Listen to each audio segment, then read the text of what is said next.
The first week of the 2026 World Cup is officially in the books. If you thought the winter schedule in Qatar was a massive shift, FIFA has completely shaken things up again. We are experiencing a historic, first-of-its-kind tournament, 48 teams spread across the United States, Canada, and Mexico.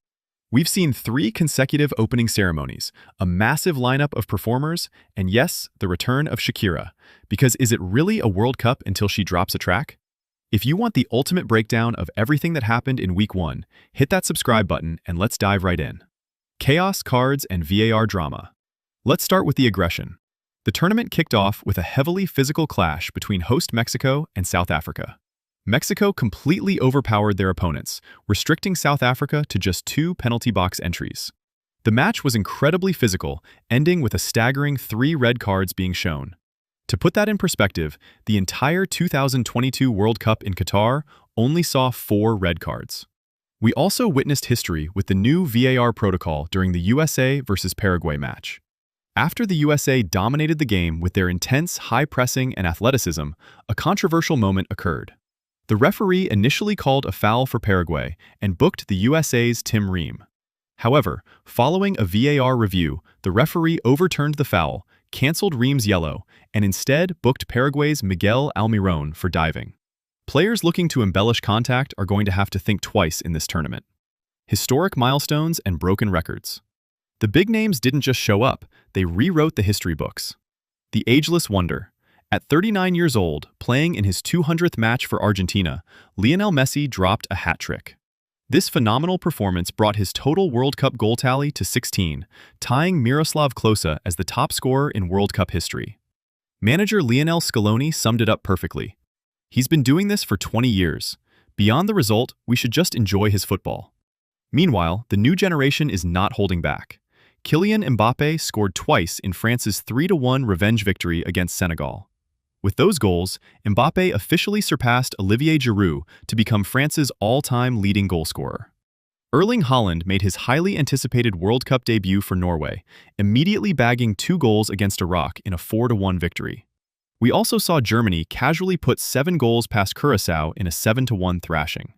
This massive win allowed the Germans to surpass Brazil as the highest-scoring nation in World Cup history. Underdog triumphs and long-awaited goals. The expanded 48-team format means more opportunities for incredible underdog stories. Scotland. The Tartan Army finally ended a 28-year wait. John McGinn scored Scotland's first World Cup goal since 1998. Uzbekistan. They scored their very first World Cup goal courtesy of Abosbek Fayzulayev, though they were eventually beaten 3-1 by a strong Colombian side led by Luis Diaz. Cape Verde. In their World Cup debut, they put on a defensive masterclass to hold the reigning European champions, Spain, to a 0-0 draw. Their 40-year-old goalkeeper, Vozinha, was in tears at the final whistle, a beautiful moment of national pride. Tactical quirks and bizarre moments. Week 1 also delivered some highly unusual tactical moments. Czechia's throw-ins. The Czechs proved they are arguably the best team in the world at set pieces. In their match against South Korea, we saw their infamous, highly effective throw-in routines. It's a huge advantage when your starting 11 averages 1.88 meters in height. Japan's secret codes.